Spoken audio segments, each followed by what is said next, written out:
और इस वक्त एक और बड़ी खबर, पीएम के सबको मुफ्त वैक्सीन लगवाने के ऐलान पर सियासत थमने का नाम नहीं ले रही है। पीएम ने कल कहा था कि 18 साल से ऊपर के सभी लोगों को वैक्सीन मुफ्त लगाई जाएगी, लेकिन जो विपक्षी दल पहले केंद्र से मुफ्त वैक्सीन की मांग कर रहे थे और उन्हीं को पीएम मोदी का यह फैसला भी रास अब नहीं आ रहा है। कुछ विपक्षी दल इसे सुप्रीम कोर्ट के दबाव में लिया गया फैसला बता रहे हैं, तो कुछ राज्यों के दबाव का असर बता रहे हैं। कल देश के नाम अपने संबोधन में पीएम ने कहा था कि 18 साल के ऊपर के सभी लोगों को मुफ्त वैक्सीन लगाई जाएगी और केंद्र ही राज्यों को टीका देगा।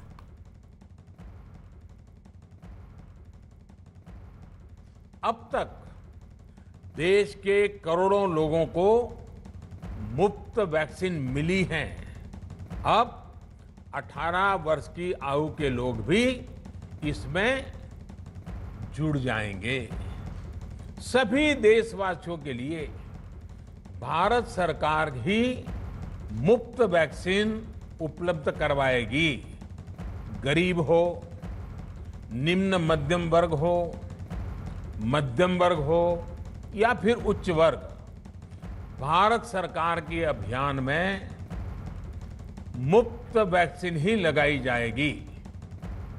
और प्रधानमंत्री के मुफ्त वैक्सीन के ऐलान के बाद विपक्षी सियासी मैदान में कूद गए हैं और दावा किया जा रहा है कि बीजेपी राज्य सरकारें तो पहले से ही मुफ्त वैक्सीन की मांग कर रही थी और इतना ही नहीं, विपक्ष ने इसे कोर्ट के फैसले के दबाव में लिया गया बयान बताया है और साथ ही अलग ही तरह की सियासत इस मामले पर शुरू हो गई है।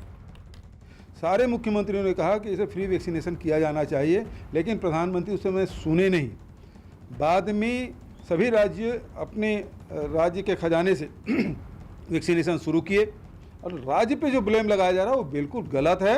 ये तो सुप्रीम कोर्ट ने भी फटकार लगाई, लोगों ने भी कहा, तब जाके केंद्र सरकार की नींद खुली है और अब जाके फ्री वैक्सीन की बात कर रहे हैं। जिस तरह से राज्यों को वैक्सीन नहीं दिया जा रहा था, राज्य लगातार कह रहे थे कि पैसे ले लो, वैक्सीन दे दो, दे नहीं पाए। और सबसे बड़ा सवाल सुप्रीम कोर्ट ने खड़ा किया कि आपने 35,000 करोड़ रुपए केंद्रीय बजट में पार्लियामेंट से मंजूरी ली, तो पैसे कितने खर्च हुए। लेकिन टीके को लेके हर दिन नई नीति, हर दिन नीतियों में बदलाव, हमें लगता है इससे बड़ी विफलता नहीं हो सकती। जो भी निर्णय हुआ है सुप्रीम कोर्ट के दबाव में। मोदी जी ने समझा कि मोदी जी को खिलाफ बहुत चर्चा हो रहा है। वैक्सीन पॉलिसी मोदी जी का पूरा नाकाम था, लोग नाराज हो रहे थे, तो मोदी अपना पोजीशन रिकवर करने का कोशिश कर रहे हैं, करना ही चाहिए, कर रहे हैं और उत्तर प्रदेश का चुनाव को मुकाबला करने के लिए पॉलिसी लिया। प्रधानमंत्री मोदी के देश भर में मुफ्त वैक्सीन के ऐलान के साथ ही कांग्रेस के पूर्व अध्यक्ष राहुल गांधी ने भी ट्वीट किया और सवाल उठाया कि अगर देश भर में मुफ्त वैक्सीनेशन हो रहा है तो निजी अस्पताल क्यों वैक्सीन की कीमत लेंगे। इससे पहले राहुल गांधी ने केंद्र के जरिए पूरे देश में वैक्सीनेशन का विरोध किया था और राज्यों को जिम्मेदारी देने की मांग की थी, लेकिन कांग्रेस शासित राज्यों ने ही सबसे पहले केंद्र के जरिए मुफ्त वैक्सीनेशन की मांग की थी। अब मुफ्त वैक्सीनेशन के ऐलान के बाद राहुल गांधी ने एक बार फिर ट्वीट किया है। राहुल गांधी ने ट्वीट करते हुए लिखा है, एक साधारण सवाल, अगर सभी के लिए वैक्सीन मुफ्त है तो निजी अस्पताल वैक्सीन की कीमत क्यों वसूलेंगे। और राहुल गांधी को केंद्रीय मंत्री मुख्तार अब्बास नकवी ने करारा जवाब देते हुए कहा है कि कांग्रेस नेता की हर अच्छे फैसले पर सवाल उठाने की आदत बन गई है। डर्टी डिंग डिपार्टमेंट जो है वो किस तरह से अफवाहें फैलाओ, किस तरह से जो है वो भ्रम फैलाओ, इसके काम में लगा हुआ है। आज जो है वो देश खुश है। आप पहले यही क्वेश्चन होता है कि सब फ्री वैक्सीनेशन क्यों नहीं हो रहा है, अब हो गया तो कह रहे क्यों हो रहा है। तो ये कब क्यों कहा कि कहानी बंद होनी चाहिए। और इस मुद्दे पर केंद्रीय मंत्री हरदीप सिंह पुरी ने ट्वीट कर राहुल गांधी पर निशाना साधा है। उन्होंने अपने ट्वीट में लिखा है, राहुल गांधी बार बार पूछते रहे कि अगर सभी के लिए वैक्सीन मुफ्त है तो निजी अस्पताल उनके लिए पैसे क्यों ले। क्या ये वास्तव में पंजाब में अपनी पार्टी की सरकार को ट्रोल कर रहे हैं।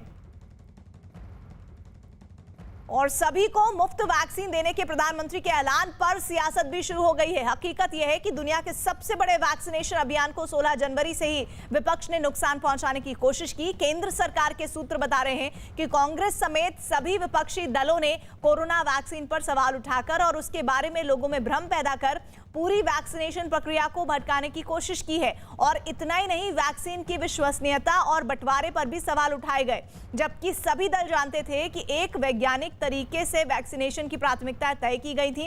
केंद्र सरकार के सूत्रों के मुताबिक वो तमाम नेता जो पूरे देश के वैक्सीनेशन की मांग कर रहे थे, उन्होंने ही कोरोना के टीके पर सवाल उठाए और गलत अफवाहें फैलाई। यही कारण है कि शुरुआत के दौर में जनता के बीच वैक्सीनेशन को लेकर एक झिझक उठ खड़ी हुई थी।